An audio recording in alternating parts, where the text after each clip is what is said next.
Assalamualaikum warahmatullahi wabarakatuh.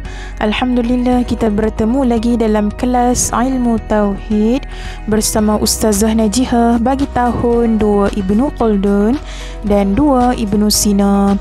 Jadi sebelum kita memulakan pengajian kita hari ini, marilah sama-sama kita tanda tangan membaca doa. Bismillahirrahmanirrahim. Allahumma aftah alaina hikmataka wanshur alaina min khazaini rahmatika ya arhamar rahimin.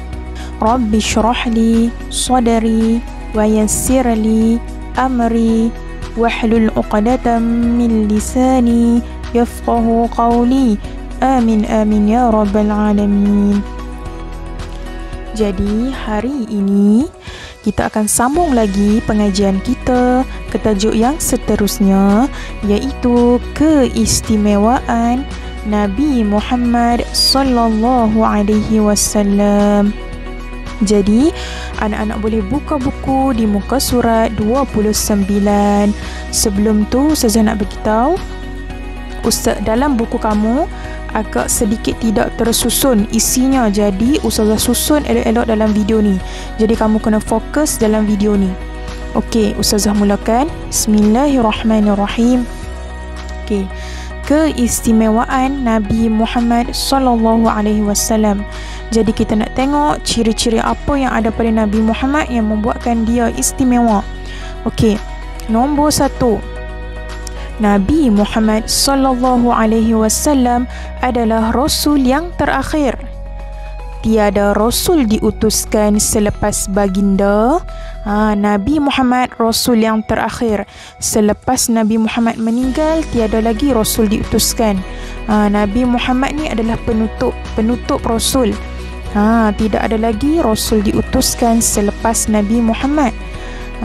Jadi sesiapa yang mengaku menjadi rasul selepas baginda, ia adalah pendusta. Jadi sesiapa yang mengaku dia adalah rasul selepas Nabi Muhammad, dia adalah pendusta. Pendusta ni adalah orang yang berbohong. Sebagai contoh, Musailamah Al-Kadzab. Musailamah Al-Kadzab ni orang zaman dahulu. Dia mengaku dia Nabi selepas Nabi Muhammad. Jadi dia adalah pendusta. Ini adalah ciri-ciri yang pertama, istimewanya Nabi. Dia adalah Rasul yang terakhir. Jadi jom kita tengok yang kedua. Okey, anak-anak tengok yang kedua. Nabi Muhammad sallallahu alaihi wasallam membawa ajaran Islam yang lengkap. Nabi Muhammad, specialnya Nabi Muhammad, dia bawa ajaran Islam. Okey, ajaran Nabi Muhammad, ajaran Islam dari zaman Nabi Muhammad. Nabi Muhammad yang bawa ajaran Islam sehingga sekarang umat Islam beramal dengan ajaran Islam. Hebat tak? Nabi Muhammad bawa ajaran Islam daripada dulu. Dia dah meninggal pun agama Islam yang dia bawa tu masih kita beramal dengan agama Islam. Hebatnya dia bawa ajaran agama Islam. Okey, jom kita tengok yang ketiga. Okey, yang ketiga, Al-Quran diturunkan kepada baginda. Specialnya Nabi Muhammad, istimewanya Nabi Muhammad, Allah turunkan Al-Quran kepada baginda. Dalam banyak-banyak rasul kan, hanya 4 orang sahaja yang mendapat kitab, antaranya Nabi Daud, kitab Zabur Nabi Musa, kitab Taurat Nabi Isa, kitab Injil, dan Nabi kita, Nabi yang terakhir dapat kitab Al-Quran.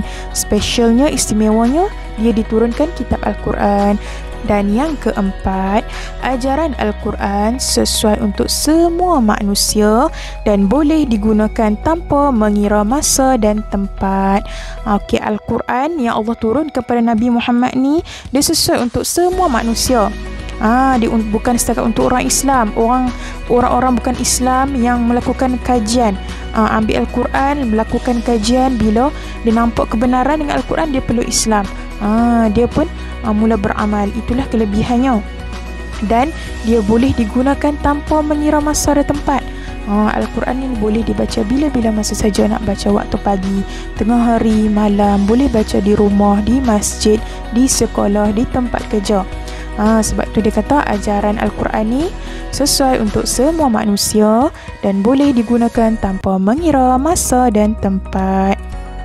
Okey, kita tengok nombor 5. Yang terakhir, istimewanya Nabi Muhammad ni, Nabi Muhammad sallallahu alaihi wasallam dapat memberi syafaat kepada umat Islam di akhirat nanti.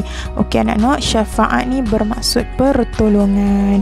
Okey, di akhirat nanti, bila kita nak dihisap ke apa dekat akhirat nanti, pada mahsyar nanti, okey, Nabi Muhammad ni kalau kita rajin berselawat, Nabi Muhammad kenal kita, dia akan memberi syafaat pertolongan kepada umat-umat dia, supaya kita tak diazab Allah Subhanahu Wa Taala. Inilah kelebihan istimewanya Nabi Muhammad. Jadi untuk hari ini kita belajar mengenai keistimewaan Nabi Muhammad sallallahu alaihi wasallam. Jadi Ustazah ucapkan terima kasih kerana menonton. Assalamualaikum warahmatullahi wabarakatuh. Dan jangan lupa subscribe channel Ustazah. Terima kasih.